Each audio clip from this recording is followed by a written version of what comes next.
ನನಗೆ 100% ಭರವಸೆ ಇದೆ. ಸಮರ್ಥ ಅವ್ರು ಗೆಲ್ತಾರೆ. ಒಂದು ಹೊಸ ಜನ್ರೇಷನ್ನು, ಶಾಮನೂರು ಶಿವಶಂಕರಪ್ಪ ಸಾಹೇಬರ ವಂಶದ ಕುಡಿ, ಒಂದು ಹೊಸ ಜನ್ರೇಷನ್ ರಾಜಕೀಯಕ್ಕೆ ಬರ್ತಿದೆ. ಜನರು ಖಂಡಿತವಾಗೂ ಆಶೀರ್ವದಿಸ್ತಾರೆ ಅಂತ ನನಗೆ ನಂಬಿಕೆ ಇದೆ. ನಾನು ನಮ್ಮ ದಕ್ಷಿಣ ಕ್ಷೇತ್ರದ ಎಲ್ಲರನ್ನೂ ರಿಕ್ವೆಸ್ಟ್ ಮಾಡ್ತೀನಿ, ಸಮರ್ಥವಾಗಿದ್ದಾರೆ, ಅವ್ರನ್ನ ವಿಧಾನಸೌಧಕ್ಕೆ ಕಳಿಸ್ಬೇಕು ಅಂತ ರಿಕ್ವೆಸ್ಟ್ ಮಾಡ್ತೀನಿ. ಮತ್ತು ಎಲ್ಲ ಅಲ್ಪಸಂಖ್ಯಾತರಿಗೂ ನಾನೊಂದು ಮನವಿ ಮಾಡ್ತೀನಿ. ಅಲ್ಪಸಂಖ್ಯಾತರ ಬಗ್ಗೆ, ಮೈನಾರಿಟೀಸ್ ಬಗ್ಗೆ, ಮುಸ್ಲಿಂ ಸಮುದಾಯದವರ ಬಗ್ಗೆ ನಾನು ಸೇರಿದಂತೆ ನಾವು ಕಾಂಗ್ರೆಸ್ ಪಕ್ಷದವರು ಯಾವತ್ತೂ ನಿಮ್ಮ ಜೊತೆ ಇದ್ದೀವಿ, ನಿಮ್ಮ ಜೊತೆ ಖಂಡಿತವಾಗೂ ಇರ್ತೀವಿ. ನಾನು ನಿಮ್ಗೆ ಹೇಳಕ್ಕೆ ಇಷ್ಟಪಡೋದು ಇಷ್ಟೇ, ಮೈನಾರಿಟೀಸ್ ಹಿತವನ್ನ ಕಾಂಗ್ರೆಸ್ ಅವರು ಮಾತ್ರ ರಕ್ಷಿಸೋದಕ್ಕೆ ಸಾಧ್ಯ. ನಿಮ್ಮ ಜೊತೆ ನಾವಿದ್ದೀವಿ. ಎಷ್ಟು ಚಿಕ್ಕ ಪುಟ್ಟ ಅಸಮಾಧಾನಗಳಿರ್ಬೋದು, ದಯವಿಟ್ಟು ಕೈ ಮುಗಿದು ನಾನು ದಾವಣಗೆರೆ ಎಲ್ಲ ಮುಸ್ಲಿಂ ಬಾಂಧವರನ್ನ ರಿಕ್ವೆಸ್ಟ್ ಮಾಡ್ತೀನಿ, ಈ BJP ಅಯೋಗ್ಯರಿಗೆ, BJP ಮುಟ್ಟಾಳರಿಗೆ ಓಟ್ ಹಾಕಬೇಡಿ. ನಿಮ್ಮ ಕುಟುಂಬದ ಬಗ್ಗೆ ಪ್ರಶ್ನೆ ಮಾಡಿದವರು BJP ಅವರು, ನಿಮ್ಮ ದೇಶಭಕ್ತಿಯನ್ನ ಪ್ರಶ್ನೆ ಮಾಡಿದವರು BJP ಅವರು, ನಿಮ್ಮ ಕುಟುಂಬದ ಹೆಣ್ಮಕ್ಳ ಬಗ್ಗೆ ಕೇವಲವಾಗಿ ಮಾತಾಡಿದವರು BJP ಅವರು. ಇವತ್ತು ನೀವು ಯಾವುದೋ ಅಸಮಾಧಾನಕ್ಕೆ BJPಗೆ ಓಟ್ ಹಾಕಿದ್ರೆ ನಿಜವಾಗ್ಲೂ ನಿಮ್ಮ ಅಸ್ತಿತ್ವಕ್ಕೆ ಸಮಸ್ಯೆ ಆಗುತ್ತೆ ಅಂತ ನಾನು ಹೇಳ್ತಾ, ಈ BJP ಅಸಮರ್ಥರಿಗೆ, ಅಯೋಗ್ಯರಿಗೆ ನೀವು ಪಾಠ ಕಲಿಸ್ತೀರಾ ಅಂತ ನಂಬಿಕೆ ನನಗಿದೆ ಸರ್. ಸರ್, ಅವ್ರ ಅಸ್ತಿತ್ವದ ಬಗ್ಗೆ ಅಷ್ಟೊಂದು ಕಾಳಜಿ ಇರೋರು ಅವ್ರಿಗೆ ಟಿಕೆಟ್ ಕೊಡ್ಬೋದಾಗಿತ್ತಲ್ಲ ಸರ್. ಅವರ ಅಸ್ತಿತ್ವದ ಬಗ್ಗೆ ಸರ್, ಈಗ ನೋಡಿ, ಈಗ ಅವ್ರು ಯಾರು ಕ್ಯಾಂಡಿಡೇಟ್ ಆಯ್ಕೆ ಆಗಿದ್ದಾರೆ, ಅವ್ರಿಗೂ ಒಂದು ಕುಟುಂಬ ಹಿನ್ನೆಲೆ ಇದೆ. ಈಗ ನೀವು ಕುಟುಂಬ ರಾಜಕಾರಣ ಮಾತಾಡೋದಾದ್ರೆ BJP ಕ್ಯಾಂಡಿಡೇಟ್ ಅವ್ರ ತಂದೆನೂ ರಾಜಕಾರಣದಲ್ಲಿ ಇದ್ದವ್ರೆ, JDS ಅಲ್ಲಿ ಇದ್ದವ್ರೆ. ಇಲ್ಲಿ ಏನಾಗಿದೆ ನೋಡಿ ಸರ್, ಸಮರ್ಥ ಅನ್ನೋ ವ್ಯಕ್ತಿ ಆತ ಆಸ್ ಎನ್ ಇಂಡಿವಿಜುವಲ್ ಆತ ಕೇಪಬಲ್ ಇದ್ದಾನೆ. ಹೊಸ ಜನರೇಷನ್ ಬರಲಿ, ನಾನು ಇಲ್ಲ ಅಂತಿಲ್ಲ. ನೋಡಿ ಸರ್, ಎಲ್ಲ ಈಕ್ವೇಷನ್ಸ್ ಅಲ್ಲಿ ಹೈಕಮಾಂಡ್ ಇವತ್ತು ನಾವು ಯಾರು ನೋಡಿ, ಹೈಕಮಾಂಡ್ ಇವತ್ತು ಮುಸ್ಲಿಂ ಬಾಂಧವರು ಕೊಟ್ಟಿದ್ರು, ನಾವೆಲ್ಲರೂ ಗೆಲ್ಲಿಸ್ಕೊಂಡ್ ಬರ್ತಿದ್ವಿ. ಇವತ್ತು ಆ ಹುಡುಗರು ಕೊಟ್ಟಿದ್ದಾರೆ, ಎಲ್ಲರೂ ಸೇರಿ ಗೆಲ್ಲಿಸ್ತಾರೆ. ನನಗೆ ನಂಬಿಕೆ ಇದೆ, ಸಮರ್ಥನ ಅತ್ಯಂತ ಅಧಿಕ ಮೆಜಾರಿಟಿಯಲ್ಲಿ ಗೆಲ್ಲಿಸ್ತಾರೆ.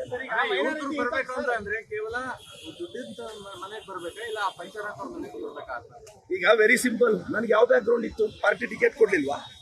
ನನಗೆ ತಂದೆ ತಾಯಿ ಇಲ್ಲ, ಬ್ಯಾಕ್ ಗ್ರೌಂಡ್ ಇಲ್ಲ, ಯಾವುದೇ ಜಾತಿ ಹಿನ್ನೆಲೆ ಇಲ್ಲ, ಯಾವುದೇ ಕಾಡಿಲ್ದೆ ನನ್ನ ತಂದು ಎಂಥವ್ರ ಮೇಲೆ ನಿಲ್ಸಿದ್ರು, ಪಕ್ಷ ಗೆಲ್ಸ್ಕೊಂಬಂತಲ್ಲ. ಎಲ್ಲೆಲ್ಲಿ ಯಾರ್ಯಾರು ಟಿಕೆಟ್ ಕೊಟ್ಟರೆ ಗೆಲ್ತಾರೆ ಅನ್ನೋ ಈಕ್ವೇಷನ್ಸ್ ಮೇಲೆ ನಾವು ಟಿಕೆಟ್ ಕೊಡ್ತೀವಿ ಸರ್. ಇಲ್ಲಿ ಇದು ಅಂತಲ್ಲ, ಬಟ್ ಎಲ್ಲ ನನಗೆ ನಂಬಿಕೆ ಇದೆ. ಈಗ MLC ಮಾಡಿದ್ದೀವಿ ಆಲ್ರೆಡಿ ಒಂದು ಮುಸ್ಲಿಂ ಬಾಂಧವರಿಂದ. ಎಲ್ಲ ರೀತಿ ಮುಸ್ಲಿಂ ಬಾಂಧವರಿಗೆ ಗೌರವ ಕೊಡೋದು ನಮ್ಮ ಪಕ್ಷದ ಜವಾಬ್ದಾರಿ. ನಾನು ಮುಸ್ಲಿಂ ಬಾಂಧವರಿಗೆ ರಿಕ್ವೆಸ್ಟ್ ಮಾಡ್ತೀನಿ, ದಯವಿಟ್ಟು ನಿಮ್ಮನ್ನ ಕೇವಲವಾಗಿ ಮಾತಾಡೋ BJPಗೆ ಒಂದು ಓಟು ತಾವು ಹಾಕಬಾರ್ದು sir. Guarantees are backfiring ಅಂತ ಹೇಳ್ತಾರೆ. ನೋ ಸರ್, ಹೆಂಗ್ ಸರ್ ಬ್ಯಾಕ್ ಫೈರ್ ಆಗುತ್ತೆ? ನಾವು 4 ಲಕ್ಷ ಕೋಟಿ ಬಜೆಟ್ ಅಲ್ಲಿ 58,000 ಕೋಟಿ ಗ್ಯಾರಂಟಿ ಖರ್ಚು ಮಾಡ್ತೀವಿ. ಬಡವ್ರ ಮನೆಗೆ 2,2 ಸಾವಿರ ಕೊಟ್ರೆ ಇದು ಬ್ಯಾಕ್ ಫೈರಾ? ಬಡವ್ರ ಹೆಣ್ಮಗುಗೆ ಅರ್ಶಿನ ಕುಂಕುಮ ಕೊಡ್ಬೇಕು ಅಂದ್ರೆ ಬಸ್ಸಲ್ಲಿ ಹೋಗಿ ಫ್ರೀಯಾಗಿ ಅರ್ಶಿನ ಕುಂಕುಮ ಕೊಟ್ಟು ಬರ್ತಾರೆ, ಅದು ಬ್ಯಾಕ್ ಫೈರಾ? ಇಂದಿರಾ ಕಿಟ್ ಅಂತ ಕೊಡ್ತಿದೀವಿ, ಅದು ಬ್ಯಾಕ್ ಫೈರಾ? ಅಕ್ಕಿ ಕೊಡ್ತಾ ಇದೀವಿ, ಅದು ಬ್ಯಾಕ್ ಫೈರಾ? ಯುವ ನಿಧಿ ಕೊಡ್ತಿದೀವಿ. ಗ್ಯಾರಂಟಿಗಳು ಖಂಡಿತವಾಗೂ ನಮ್ಮ ಸರ್ಕಾರದ ಗ್ಯಾರಂಟಿಯ. ಇಲ್ಲ ಸರ್, ಅಂತ ಇನ್ಕಂಬೆನ್ಸಿ ಏನಿಲ್ಲ. ನನಗೆ ನಂಬಿಕೆ ಇದೆ, ಒಂದು 40-50 ಸಾವಿರ ಮೆಜಾರಿಟಿಯಲ್ಲಿ ಸಮರ್ಥ ಅವ್ರು ಗೆಲ್ತಾರೆ. ನೋಡಿ, ನಾನು ರಿಕ್ವೆಸ್ಟ್ ಮಾಡ್ತೀನಿ, ಶಾಮನೂರು ಶಿವಶಂಕರಪ್ಪನವ್ರ ಸಾಹೇಬ್ರದ್ದು ಕೊಡುಗೆ ಇದೆ ದಾವಣಗೆರೆಗೆ. ಅವರು ಹೆಜ್ಜೆ ಗುರುತನ್ನ ಬಿಟ್ಟೋಗಿದ್ದಾರೆ, ಆ ಕುಟುಂಬದ ಕುಡಿ ಒಂದು ಬಂದಿದೆ. ಅದೇ ಅಲ್ಲದೆ Samarth is an independent, I am telling you, efficiency ಇದ್ದಾನೆ. ನನಗೆ ಆ ಹುಡುಗನ ಬಗ್ಗೆ ಗೊತ್ತು. ಖಂಡಿತವಾಗೂ ಆ ಹುಡುಗ ವಿಧಾನಸೌಧಕ್ಕೆ ಬರ್ತಾನೆ, ದಾವಣಗೆರೆನ ಅಭಿವೃದ್ಧಿ ಪದತ್ತ ಕೊಂಡೊಯ್ತಾನೆ. ನಾನೆಲ್ಲ ದಾವಣಗೆರೆ ಯಂಗ್ಸ್ಟರ್ಸ್ಗೆ ರಿಕ್ವೆಸ್ಟ್ ಮಾಡ್ತೀನಿ, ಅಲ್ರಪ್ಪ, ಜೀವನ ಎಲ್ಲ ನೀವು ಮೋದಿ ಮೋದಿ ಮೋದಿ ಅಂತ ಹೋದ್ರಿ. ಯಂಗ್ಸ್ಟರ್ಸ್ನ ಜಸ್ಟ್ ನಾನು ಹೇಳೋದು, ನೀವು ಟ್ರಾಲ್ ಮಾಡಿ, ರೀಲ್ ಮಾಡಿ, ಏನ್ ಬೇಕಾದ್ರೂ ಮಾಡಿ, ಒಂದು ಯೋಚನೆ ಮಾಡಿ, ಇಂಡಿಯಾ ಪಾಕಿಸ್ತಾನ್ ವಾರ್ನ ಡೊನಾಲ್ಡ್ ಟ್ರಂಪ್ ನಿಲ್ಲಿಸ್ಬೇಕು. ಇವತ್ತು ಪೆಟ್ರೋಲ್ ಡೀಸೆಲ್ ಆ ಕಡೆ ಬ್ಯಾರಲ್ಸ್ ಬರಕ್ಕಾಗದೆ ಇವತ್ತೊಂದು ಜಲಸಂಧಿ ಕ್ಲೋಸ್ ಆಗ್ತಿದೆ. ನಮ್ಮ ದೇಶದ ಪ್ರಧಾನಿ ಕೈಯಲ್ಲಿ ಏನ್ ಮಾಡಕ್ಕಾಗ್ತಿದೆ? ಇವತ್ತು ಇಂಡಿಯಾ ಪಾಕಿಸ್ತಾನ್ ವಾರ್ನ ಡೊನಾಲ್ಡ್ ಟ್ರಂಪ್ ಅನ್ನ ನಿಲ್ಸಿದ್ದು ಅಂತ 56 ಇಂಚಿನ ಎದೆಗಾರಿಕೆ ಇರೋ ವ್ಯಕ್ತಿಗೆ ಹೇಳಕ್ ಬರ್ಬೇಕಲ್ಲ.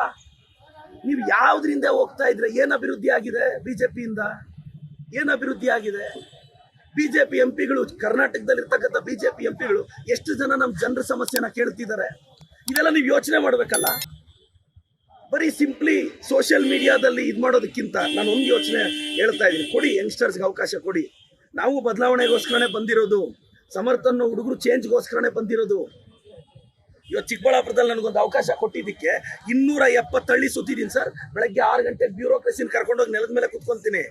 270 ಹಳ್ಳಿ ಸುತ್ತಿದ್ದೀನಿ, 10 ಆಂಬುಲೆನ್ಸ್ ಬಿಟ್ಟಿದ್ದೀನಿ, 12 ನಿಮಿಷಕ್ಕೆ ಪೇಷಂಟ್ನ ಪಿಕಪ್ ಮಾಡ್ತೀನಿ, 16 ವಾರ್ಡಲ್ಲಿ ಮನೆಗೆ ಹೋಗಿ ಕಷ್ಟ ಕೇಳಿದ್ದೀನಿ. ನನ್ನ ಜನರೇಷನ್ ಬಂದಿದ್ದಕ್ಕೆ ತಾನೇ ಇವೆಲ್ಲ ಸಾಧ್ಯ ಆಗ್ತಿರೋದು. ಇವತ್ತು ಕನೆಕ್ಟಿವಿಟಿ ಡೆವಲಪ್ ಮಾಡ್ತಿದ್ದೀನಿ, ಕಂಜೆಸ್ಟೆಡ್ ರೋಡ್ಸ್ ನ ವೈಡನ್ ಮಾಡಕ್ಕೆ ಗಟ್ಟಿ ತೀರ್ಮಾನ ತಗೊಂತಿದ್ದೀನಿ. ನಾವೆಲ್ಲ ನೆಕ್ಸ್ಟ್ ಎಲೆಕ್ಷನ್ ರಾಜಕೀಯಕ್ಕೆ ಬಂದಿದ್ದಲ್ಲ, ನೆಕ್ಸ್ಟ್ ಜನರೇಷನ್ಗೋಸ್ಕರ ಬಂದಿದ್ದು ಸರ್. ಸರ್ ಇಲ್ಲಿ ಜನರೇಷನ್ ಪ್ರಶ್ನೆ ಅಲ್ಲ, ಒಂದು ಮನೆಯಿಂದ ಬರ್ಬೇಕಾ ಅವ್ರೆಲ್ರು ಅನ್ನೋದು ಪ್ರಶ್ನೆ ಆಗಿರೋದು, ಜನರೇಷನ್ ಪ್ರಶ್ನೆ ಅಲ್ಲ. ಬಿಜೆಪಿ ರಾಜ್ಯಾಧ್ಯಕ್ಷರು ಯಾರು ಸರ್? ಸರ್ ಬಿಜೆಪಿಗೂ ಕಾಂಗ್ರೆಸ್ಗೂ ವ್ಯತ್ಯಾಸ ಏನು? ಅವರಲ್ಲಿದೆ, ಜೆಡಿಎಸ್ ಅಲ್ಲಿ ಇದೆ, ಬಿಜೆಪಿಗೂ ಕಾಂಗ್ರೆಸ್ಗೂ ವ್ಯತ್ಯಾಸ ಏನು? ಈಗ ನೋಡಿ, ವಿಜೇಂದ್ರಣ್ಣ ಅವರು ಯಡಿಯೂರಪ್ಪ ಅವ್ರ ಮಗು ಅನ್ನೋ ಕಾರಣಕ್ಕಿಂತ ಅವರು ಬಿಜೆಪಿಗೆ ಕೊಡುಗೆ ಇದೆ ಅದು ಅಂತ ಅವ್ರು ಹೇಳ್ತಾರೆ. ನಾನು ಹೇಳೋದಿಷ್ಟೇ, ಸಮರ್ಥ ಅವರು ಶಾಮನೂರ್ ಶಿವಶಂಕರಪ್ಪನವ್ರ ಮೊಮ್ಮಗ ಅನ್ನೋದ್ರ ಜೊತೆ ಸಮರ್ಥಗೊಂದು ಕೇಪಬಿಲಿಟಿ ಇದೆ, ಆ ಹುಡುಗನಿಗೆ ಎಲಿಜಿಬಿಲಿಟಿ ಇದೆ, ಆ ಆಸ್ಪೆಕ್ಟ್ ಅಲ್ಲಿ ಮತ ಕೊಡಿ ಅಂತ ಕೇಳ್ತಾ ಇದ್ದೀನಿ. ಬಂಡಾಯ ಅಭ್ಯರ್ಥಿ ಆಗ್ತಾ ಇದಾರೆ ಅಲ್ಪಸಂಖ್ಯಾತರು. ಇಲ್ಲ, ನನಗೆ ನಂಬಿಕೆ ಇದೆ ಅಲ್ಪಸಂಖ್ಯಾತರು ನಮ್ ಜೊತೆ ನಿಲ್ತಾರೆ, ಅಲ್ಪಸಂಖ್ಯಾತರು ನಮ್ ಜೊತೆ ನಿಲ್ತಾರೆ, ಕಾಂಗ್ರೆಸ್ನ ಗೆಲ್ಲಿಸ್ತಾರೆ. ಈ ಬಿಜೆಪಿ ಕೋಮುವಾದಿಗಳು ಹಿಂದೂ ಮುಸ್ಲಿಂ ಮಧ್ಯೆ ಫೈಟ್ ತರ್ತಾ ಇದಾರೆ. ನಾನೆಲ್ಲ ಹಿಂದೂ ಯುವಕರಿಗೆ ಹೇಳ್ತೀನಿ, ನೋಡ್ಗುರು, ನಾನು ಹಿಂದೂನೇ, ನನ್ನ ಎದೆ ಸೀಳಿದ್ರೇನು ಶ್ರೀರಾಮನು ಇದ್ದಾನೆ, ಸಿದ್ದರಾಮನು ಇದ್ದಾನೆ. ನಾನು ಹೇಳೋದಿಷ್ಟೇ, ಈ ಬಿಜೆಪಿ ಅವ್ರು ಸುಮ್ಮನೆ ನಿಮ್ಮನ್ನ ಟೆಂಪ್ಟ್ ಮಾಡ್ತಾರೆ. ನಾಳೆ ಹೆಚ್ಚು ಕಡಿಮೆ ಕೇಸ್ ಹಾಕ್ಸ್ಕೊಂಡ್ರೆ ನಿನ್ನ ಹೆಂಡತಿ ಮಕ್ಕಳು ಅಲ್ಲಿ FIR ಆದಾಗ ಹೆಂಡತಿ ಮಕ್ಕಳು ಬಂದು ಬೇಲ್ ಕೊಡೋಕೆ ಶ್ಯೂರಿಟಿಗೆ ಬರ್ತಾರೆ. ಒಬ್ಬ ಅಲ್ಲಿ ವಿಜೇಂದ್ರನೂ ಬರಲ್ಲ, ಯಡಿಯೂರಪ್ಪ ಸಾಹೇಬ್ರು ಬರಲ್ಲ, ಯಾರು ಬರಲ್ಲ. ದಯವಿಟ್ಟು ಯೋಚನೆ ಮಾಡಿ, ನೀನೇನಾದ್ರೂ ರಾಜಕಾರಣದಲ್ಲಿ ಮಾಡಂಗಿದ್ರೆ ಬಾ. ವಿಜೇಂದ್ರನೇನೋ ಮಾಡಕ್ಕೋ, ಯಡಿಯೂರಪ್ಪನೇನೋ ಮಾಡಕ್ಕೋ, ಇಲ್ಲ ಮೋದಿಯವ್ರು ಏನೋ ಮಾಡಿ 11 ವರ್ಷದಿಂದ ಏನ್ ಕಡ್ದು ಕಟ್ಟೆ ಹಾಕಿದ್ರು ಗುರು, ಏನ್ ಕಡ್ದು ಕಟ್ಟೆ ಹಾಕಿದ್ರು? ಯೂತ್ ಯೋಚನೆ ಮಾಡಿ, ಸ್ವಲ್ಪ ಬದಲಾವಣೆ. ಯಂಗ್ಸ್ಟರ್ಸ್, ನಾವು ಕಾಂಗ್ರೆಸ್ ಪಾರ್ಟಿಯಲ್ಲಿ ಬಹಳಷ್ಟು ಜನ ಯಂಗ್ಸ್ಟರ್ಸ್ ಜೆನ್ಸಿಗಳು ಬರ್ತಾ ಇದ್ದಾರೆ. ನೀವು ಸಪೋರ್ಟ್ ಮಾಡಿ, ಈ ಬಾರಿ ಸಮರ್ಥಕ್ಕೆ ಆಶೀರ್ವಾದ ಮಾಡಿ. ನನಗೆ ದಾವಣಗೆರೆ ಯುವಕರ ಮೇಲೆ ನಂಬಿಕೆ ಇದೆ. ಯುವಕರಿಗೆ ಅವಕಾಶ ಕೊಡಿ, ಯುವಕರಿಗೆ ಅವಕಾಶ ಕೊಡಿ. ಕೆಸರಲ್ಲಿರೋ ಕಮಲವನ್ನ ಕೆಸರಲ್ಲೇ ಬಿಟ್ಟು ಬಿಡಿ ಅಂತ ನನ್ನ ಅಭಿಪ್ರಾಯ. ಸರ್, ಯುವಕರಿಗೆ ಮುಂದೆ ಅವಕಾಶ ಕೊಡೋದಿದೆ, ಅಲ್ಪಸಂಖ್ಯಾತರು ಬಹುಮತ ಓಟ್ಗಳು ಇಲ್ಲದವು, ಅಲ್ಪಸಂಖ್ಯಾತರು ನೀವು ಕಡೆಗಣಿಸ್ದಂಗೆ ಆಗ್ತಾ ಇಲ್ಲ ಸರ್. ಒಂದು ನೀವು ದಯವಿಟ್ಟು ಗಮನಿಸಿ, ನಮ್ಮ ಸ್ಪೀಕರ್ ಅಲ್ಪಸಂಖ್ಯಾತರು, ಜಮೀರ್ ಅಣ್ಣ ಅಲ್ಪಸಂಖ್ಯಾತರು, CM ಅವ್ರ ಸ್ಪೆಷಲ್ ಆಫೀಸರು ಮುಸ್ಲಿಂ ಸಮುದಾಯದ ನಜೀರ್ ಅಹಮದ್ ಸಾಹೇಬ್. ಇವತ್ತು ಇಲ್ಲಿಂದ MLC ಮಾಡಿದ್ದೀವಿ. ಇವತ್ತು ಮೈನಾರಿಟೀಸ್ಗೆ, ಮೊನ್ನೆ ನೀವು ನಮ್ಮ ಬಡ್ಜೆಟ್ನ ನೋಡಿ, ಮೈನಾರಿಟೀಸ್ ಮಕ್ಕಳಿಗೆ, ಮೈನಾರಿಟೀಸ್ ಶಾಲೆಗಳಿಗೆ, ಮೈನಾರಿಟಿ ಸ್ಕಾಲರ್ಶಿಪ್ಗೆ ಅತಿ ಹೆಚ್ಚು ಸಹಾಯ ಮಾಡಿ ನಾವು ಬಿಜೆಪಿ ಅವ್ರ ಹತ್ರ ಬಾಯಿಗೆ ಬಂದಂಗೆ ಬಯಸ್ಕೊಂತಾ ಇದ್ದೀವಿ. ಅವ್ರು ಬಿಜೆಪಿ ಅವ್ರು ನಮ್ಮನ್ನ, ನಾವು ಮುಸ್ಲಿಮ್ಸ್ನ ಓಲೈಕೆ ಮಾಡೋಕ್ಕೆ 1000 ಕೋಟಿ ಕೊಡ್ತೀವಿ ಅಂತ ಅವ್ರು ಅಂತಾರೆ. ಅಲ್ಪಸಂಖ್ಯಾತರು ಖಂಡಿತವಾಗೂ ಸರ್, ಈ ಸಂದರ್ಭದಲ್ಲಿ ನಾವು ಚುನಾವಣೆ ಗೆಲ್ಲಬೇಕು. ಇರೋ ವ್ಯಕ್ತಿಗಳಲ್ಲಿ ಸಮರ್ಥವಾದ ವ್ಯಕ್ತಿ ಅನ್ನೋ ಅಭಿಪ್ರಾಯ. ಅಲ್ಪಸಂಖ್ಯಾತರನ್ನ ನಾವು ಕಡೆಗಣಿಸಲ್ಲ ಸರ್. ನನ್ನನ್ನೇ ನೋಡಿ, ನಾನು ಅಲ್ಪಸಂಖ್ಯಾತರ ಪರವಾಗಿ ಎಷ್ಟು ಮಾತಾಡಿದ್ದೀನಿ. ನಮ್ಮ ಬಿಜೆಪಿ ಸ್ನೇಹಿತರು 3-4 ಕೇಸು ಹಾಕಿದ್ದಾರೆ. ಅವ್ರು ಮಾತ್ರ ಅಲ್ಪಸಂಖ್ಯಾತರು. ಸರ್, ನಿಮ್ಮ ಅಲ್ಪಸಂಖ್ಯಾತ ಮನೆಯ ಹೆಣ್ಣು ಮಕ್ಕಳ ಬಗ್ಗೆ ಮಾತಾಡ್ಬೋದಾ? ಆ ಯತ್ನಾಳ್ ಇದಾರಲ್ಲ, ಬಿಜಾಪುರದ ಕೋತಿ, ಅವ್ರು ಮಾತಾಡ್ಬೋದಾ? ಆ ಮೈಸೂರಿಂದ ಒಂದು ಕೋತಿ ಇದೆ, ಮಾತಾಡ್ಬೋದಾ? ನಿಮ್ಮ ಮನೆ ಹೆಣ್ಮಕ್ಳ ಬಗ್ಗೆ ಎಷ್ಟು ಕೇವಲವಾಗಿ ಅವ್ರು ಮಾತಾಡಿದ್ದು? ನಮ್ಮ ಮನೆ ಹೆಣ್ಮಕ್ಳ ಬಗ್ಗೆ ಮಾತಾಡಿದ್ರೆ ನಮಗೆ ಬೇಜಾರಾಗಲ್ವಾ? ನಾನು ಇದೇ ಹೇಳ್ತಾ ಇರೋದು ರೀ, ಮೈನಾರಿಟೀಸ್ ಕುಟುಂಬಗಳ ಬಗ್ಗೆ ಹಿಂಗ್ ಮಾತಾಡೋರ್ ಬಗ್ಗೆ ನೀವ್ ಹೆಂಗ್ ಇದ್ ಮಾಡ್ತೀರಾ? ಮೈನಾರಿಟೀಸ್ ಒಂದಾಗ್ತಾರೆ, ನನ್ನ ನಂಬಿಕೆ ಇದೆ. ಸರ್, ನೀವು ಹೇಳಿದಂಗೆಲ್ಲ ಓಕೆ ಸರ್. ಬೇರೆ ಕ್ಷೇತ್ರದಲ್ಲಿ ಮೈನಾರಿಟಿಗೆ ಕೊಟ್ಟಿದ್ದೀರಾ. ನಮ್ಮ ದಾವಣಗೆರೆ ಕ್ಷೇತ್ರದಲ್ಲಿ, ನಮ್ಮ ದಾವಣಗೆರೆ ಜಿಲ್ಲೆಯಲ್ಲಿ ದಕ್ಷಿಣ ಕ್ಷೇತ್ರ ಆದಾಗಿಂದನು ಅಲ್ಪಸಂಖ್ಯಾತರು ಕೇಳ್ಕೊಂಡು ಬಂದಿದ್ದಾರೆ.